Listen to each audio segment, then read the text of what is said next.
Good morning all of you. Yesterday we read about the chapter Democratic Right of Civics, class 9.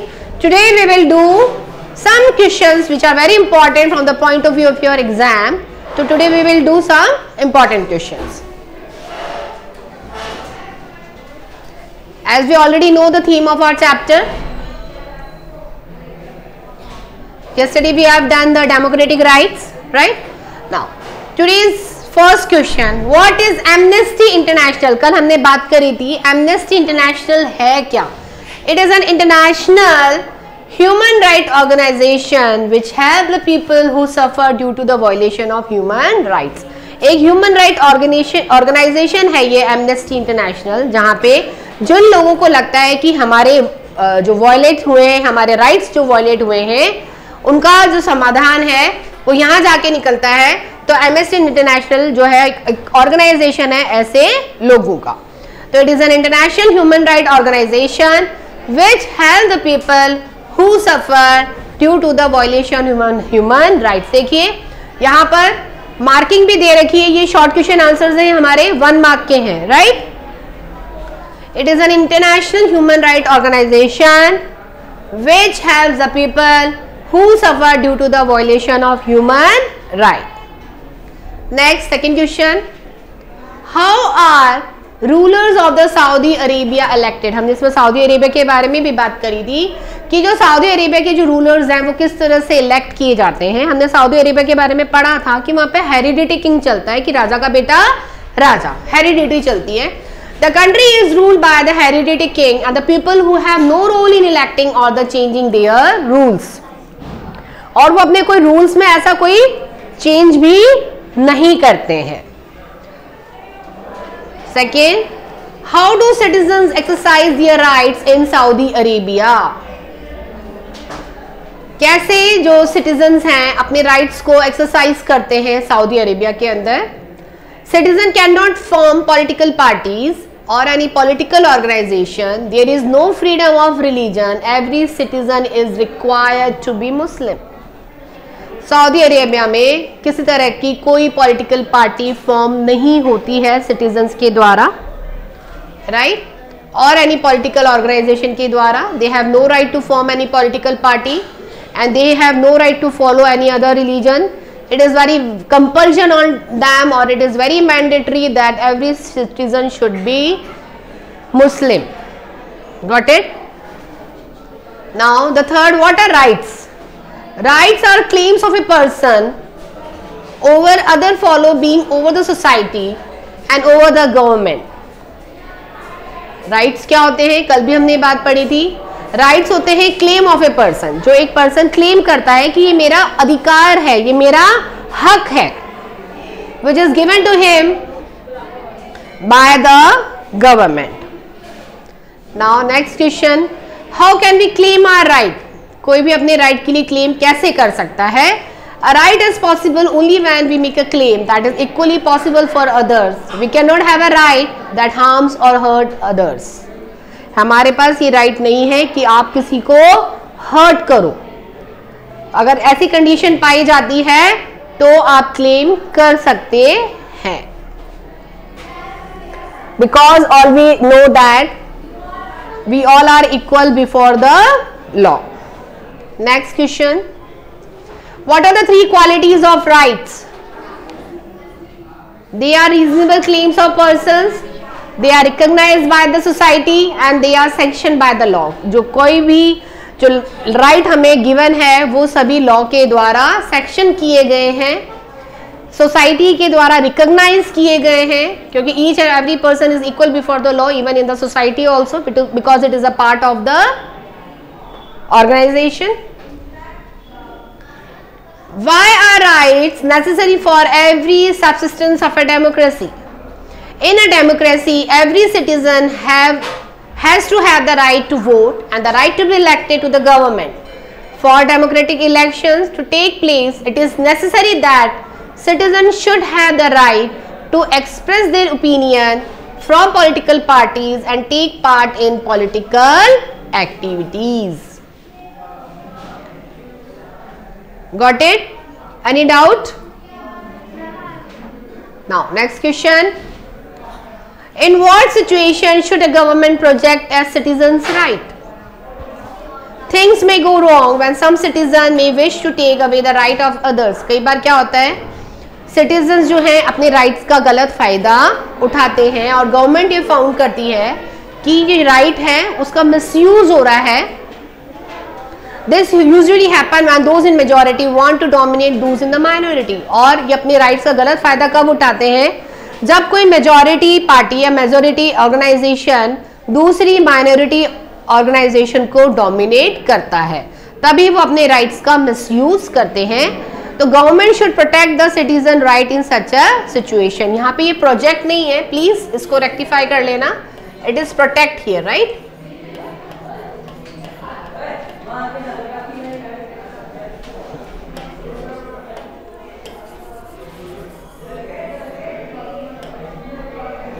Instead of that, right,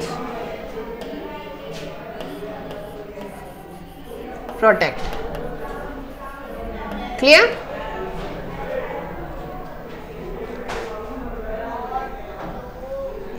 You got the answer? Any doubt regarding these answers? What are the fundamental rights? Some rights which are fundamental to our life are given a special status. They are called fundamental rights. क्या होते हैं fundamental rights? Fundamental rights हमारी life को day to day routine को support करता है.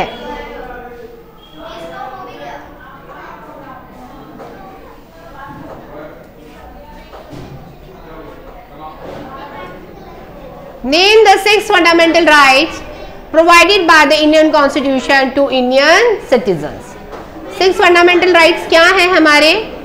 Right to equality, right to freedom of religion, right to freedom, culture and educational right, right against exploitation and right to constitutional remedy. Yesterday we have read about all these factors, these rights which are very important. देखिए आपकी ये mark 1 में भी आ सकता है. अगर 1 mark का आता है तो आपको सिर्फ इसको क्या करना है, नेम लिख के छोड़ देना है. अगर ये आपका 6 मार्क्स में आता है या 4 मार्क में आता है तो what you have to do, you have to explain it. क्या करना पड़ेगा आपको? एक्सप्लेन. और ये मैं आपको कल करवा चुकी हूँ नोट्स के अंदर, right. What does the rule of law mean? Rule of law का मतलब क्या होता है? The constitution says that the government shall not deny to any person in India equality before the law और the equal protection of the law. Constitution हमारा ये कहता है कि गवर्नमेंट किसी भी पर्सन को उसके राइट से वंचित नहीं रख सकती है, क्योंकि ये इसका कानूनी रूप से अधिकार है, उसकी इक्वालिटी है. तो गवर्नमेंट को उसको पूरे राइट्स प्रोवाइड करने ही पड़ेंगे और लॉ जरूर बनाए गए हैं उसके राइट्स को प्रोटेक्शन देने के लिए. It means that the law apply in the same manner to all regardless of a person's status. This is called the rule of law. It is very important question. Mark it star here. इसको आप star बना लीजिए. ये rule of law आता ही आता है हमारा, important है ये. Clear? Now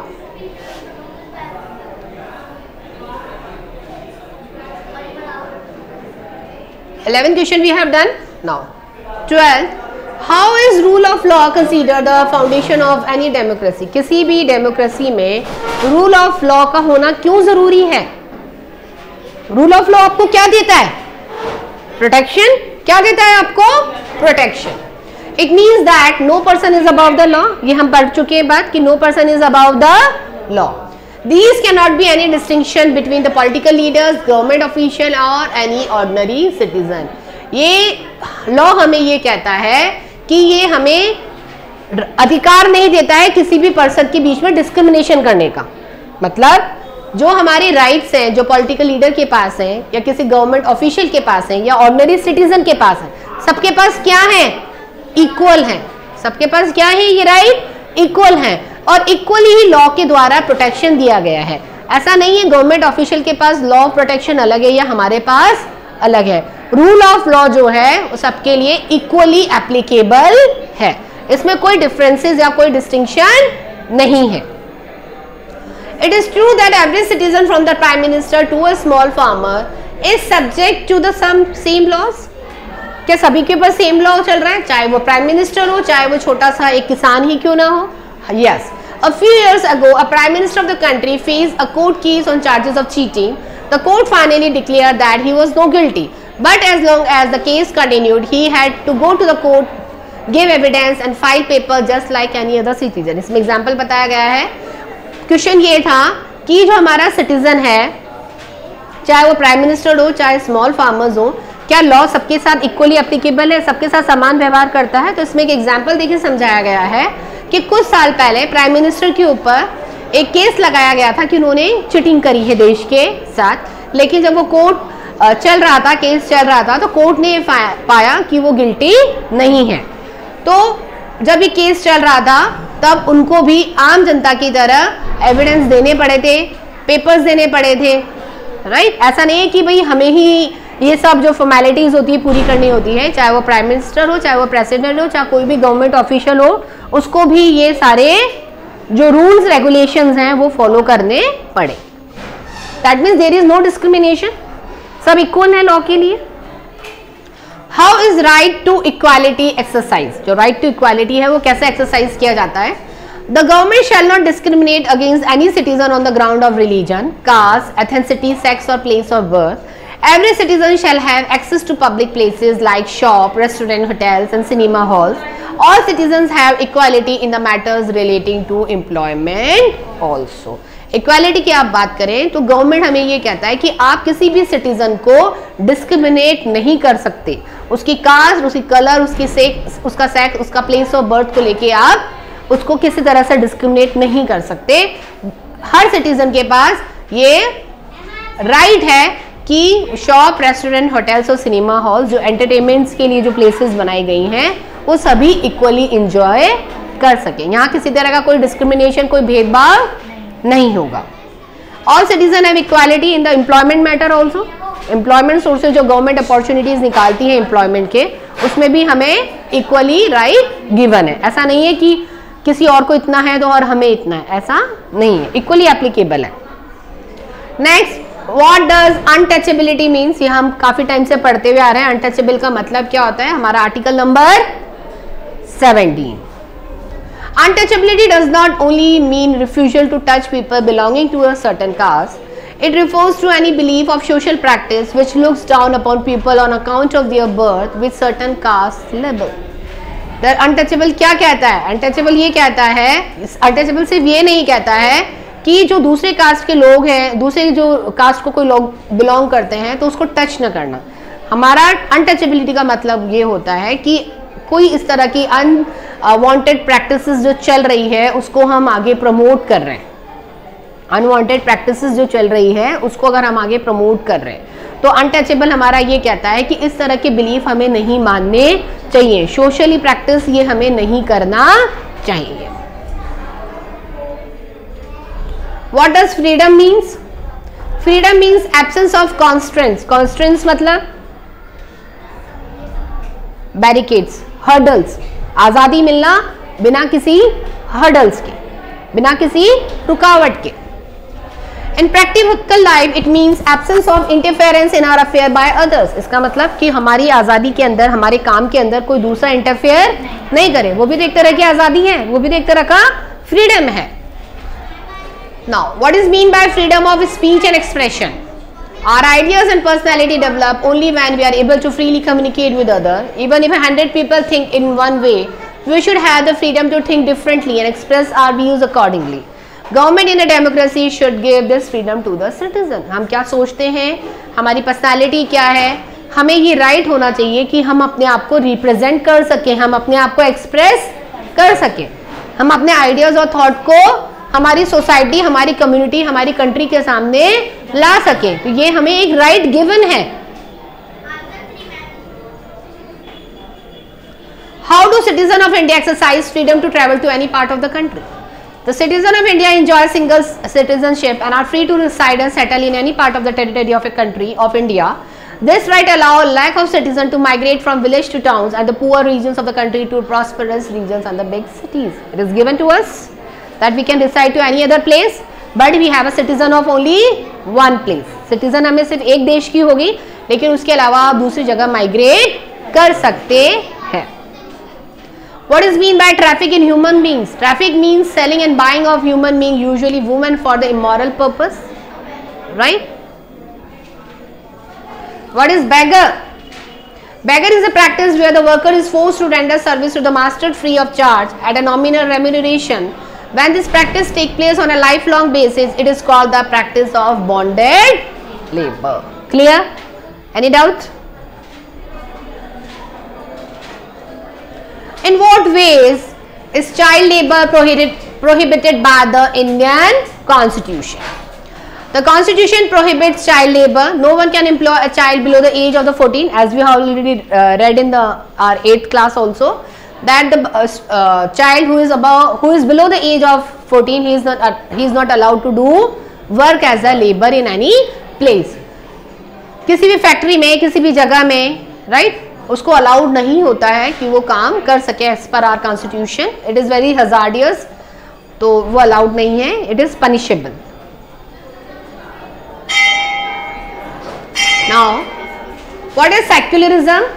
Secularism is based on idea that the state is concerned only with the relation among human beings and not with the relation between human beings and the God. Indian secularism practices an attitude of principle and equal distance from all religion. That is the secularism. What is the secular state? कल हमने बात करी थी इसके बारे में कि secular state क्या होता है. A secular state is one that does not establish any one religion as official religion. कोई भी स्टेट अपना एक ऑफिशियल रिलीजन नहीं बना सकता. The state has to be neutral and impartial in dealing with all religions. Why do we need the culture and educational right? It is a language, culture and religion of minorities that need special protection.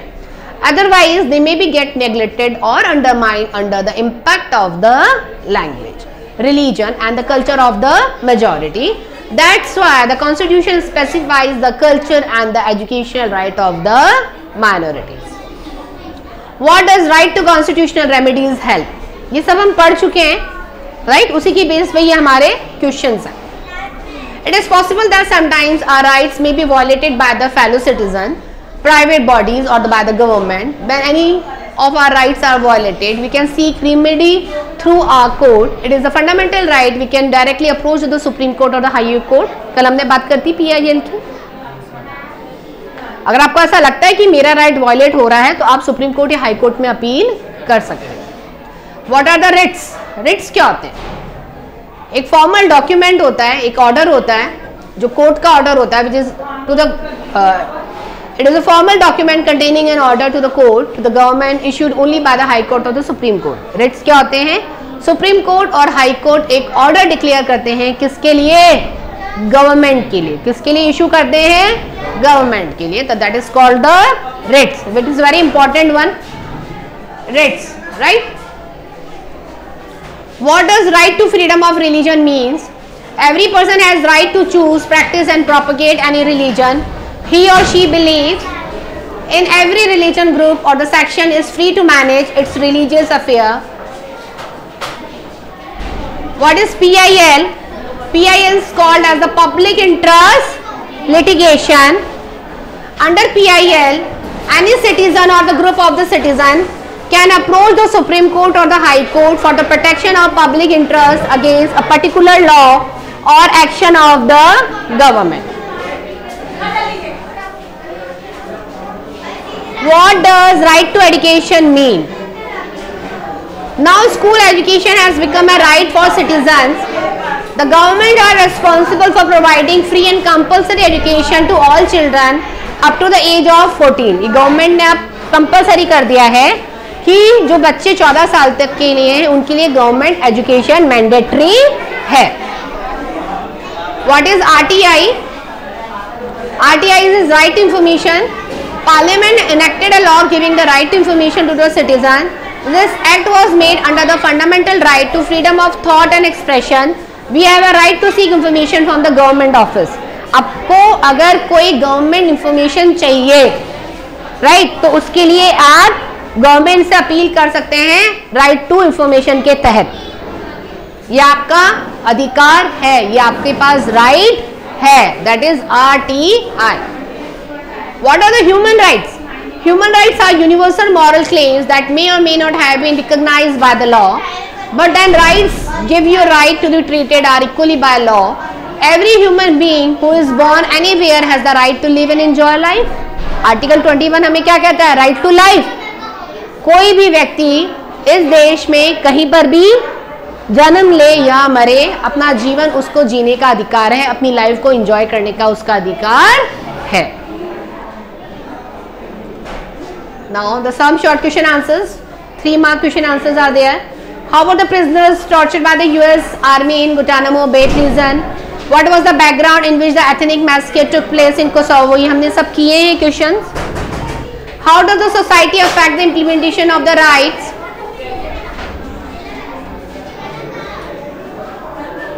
Right? So these are the some question answers. Short question answers are there, right. ये कल हमने पढ़ा था Kosovo massacre के बारे में.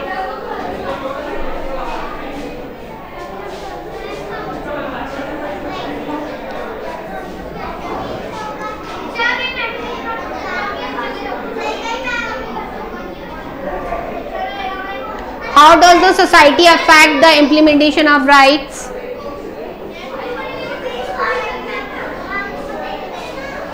These are the very important question answers, right? Which 3 qualities are required for calling any claim or right? Rule of law देखिए हमने 1 मार्क में भी पढ़ा है. अब रूल ऑफ लॉ का अगर 3 मार्क के आंसर लिखने के लिए आता है तो देखिए इसका आंसर देख रहे हैं. 1 मार्क में और 3 मार्क में डिफरेंशिएशन देख रहे हैं आंसर राइटिंग में, राइट. ये बहुत इंपॉर्टेंट है.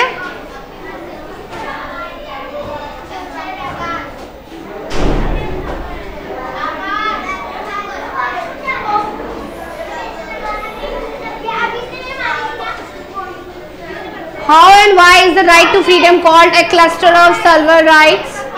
राइट टू फ्रीडम को क्यों कहा जाता है कि ये बहुत सारे राइट्स का मिक्सचर है? क्योंकि राइट टू फ्रीडम हमें क्या देता है? Freedom of speech and expression, freedom of assembly in a peaceful manner, freedom to form association and unions, freedom to move freely throughout the country, right? How can you say that the freedom of speech and expression is one of the essential feature of our democracy? देखिए ये भी 3 mark का है, बहुत important है.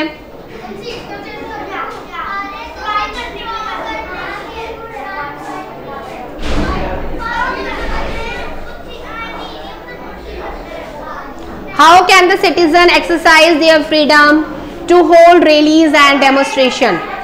अपना right exercise करने के लिए किस तरह से रैलीज और डेमोन्स्ट्रेशंस होती हैं, राइट? क्या क्या कर सकते हैं हम, right? Can an Indian citizen enjoy the freedom to travel in any part of the country?